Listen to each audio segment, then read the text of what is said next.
BJP വൻ ആഘോഷമായി നടത്തുന്ന കുംഭമേള ലക്ഷ്യം വെച്ചാണ് കോൺഗ്രസ് നീങ്ങുന്നത്. ഇതിനായി ബൂത്ത് തലം മുതലുള്ള കോൺഗ്രസ് പ്രവർത്തകരെയാണ് രാഹുൽ ഗാന്ധി രംഗത്തിറക്കുന്നത്. യു.പിയിൽ ബ്രാഹ്മണ വോട്ട് ബാങ്ക് ലക്ഷ്യമിട്ടാണ് രാഹുലിന്റെ പ്രവർത്തനം. രാഹുൽ ഗാന്ധിയുടെ നേതൃത്വത്തിൽ 1200 പ്രവർത്തകരാണ് കുംഭമേളയ്ക്കെത്തുക. സേവാദളിന് ഇതിന് നിർദ്ദേശം നൽകി കഴിഞ്ഞു. ബി.ജെ.പിയിൽ നിന്ന് കുംഭമേളയുടെ ക്രെഡിറ്റ് ഏറ്റെടുക്കുക എന്നതാണ് രാഹുൽ ലക്ഷ്യമിടുന്നത്. കുംഭമേളയ്ക്കായി 4000 കോടിയാണ് യോഗി ആദിത്യനാഥ് സർക്കാർ ചെലവിടുന്നത്. ഇതുവഴി ഹിന്ദുക്കളുടെ വോട്ടുകൾ കൂട്ടത്തോടെ നേടുകയാണ് ബി.ജെ.പി ലക്ഷ്യമിടുന്നത്. അത് തടയാനുള്ള പദ്ധതികളാണ് രാഹുലിന്റെ കൈവശമുള്ളത്. ഹിന്ദുക്കൾക്ക് താമസിക്കാനുള്ള സൗകര്യവും ഭക്ഷണവും കോൺഗ്രസ് പാർട്ടിയുടെ ക്യാമ്പുകളിൽ സജ്ജമാക്കും.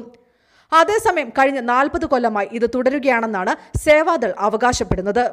എന്നാൽ ഇതിലൂടെ ബി.ജെ.പിയുടെയും കോൺഗ്രസിന്റെയും ബ്രാഹ്മണ വോട്ട് ബാങ്ക് ഭിന്നിച്ചു പോകാനുള്ള അവസരമാണ് ഒരുങ്ങുന്നത്. എസ്.പിയും ബി.എസ്.പിയും ന്യൂനപക്ഷങ്ങളുടെ വോട്ടുകൾ ലക്ഷ്യമിടുമ്പോൾ ഹിന്ദു വോട്ടുകൾ ലക്ഷ്യമിട്ടാണ് ബി.ജെ.പി പ്രവർത്തിക്കുന്നത്.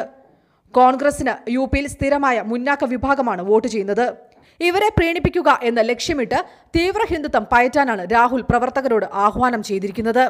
നേരത്തെ മതങ്ങളെ വിമർശിക്കരുതെന്നും ഹിന്ദുവികാരം വ്രണപ്പെടുത്തുന്ന പരാമർശങ്ങൾ ഉണ്ടാവരുതെന്നും രാഹുൽ കർശന നിർദ്ദേശം പ്രവർത്തകർക്ക് നൽകിയിരുന്നു.